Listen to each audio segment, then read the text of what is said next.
Shabbat Shalom everybody, Rabba Sara here with just a brief thought. You know that parable where the professor puts a jar in front of the students and first fills it up with rocks, asking if it's full?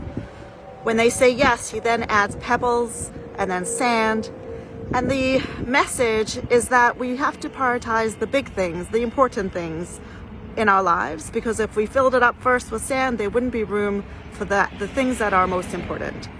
I always misunderstood that parable and thought that the message was entirely different, that there's always room to add more.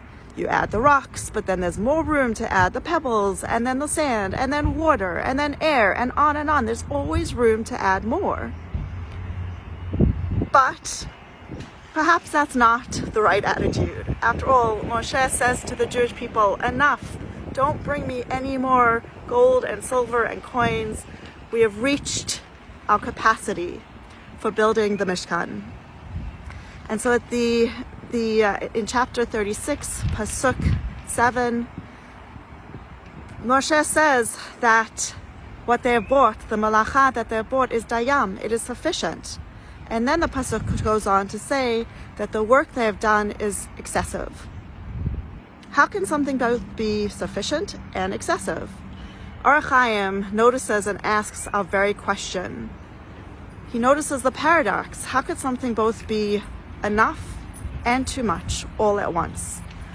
The answer that he shares is that God created a miracle and showed his love for the Jewish people by being able to absorb miraculously the excessiveness, the too muchness, because God wanted to show his love for the Jewish people. But so I started wondering, if God had to create a miracle to absorb the too muchness, the excessiveness, maybe there is such a thing as too much. That if we're not God and able to take in too much, there is a capacity that we all reach. Our jars could in fact be too full.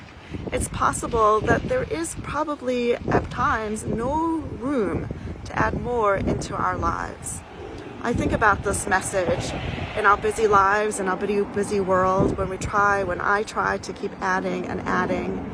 And perhaps Shabbat is a time to take a deep breath, to think about what is too much, to be able to let go, and to focus on all that which is dayam, which is sufficient.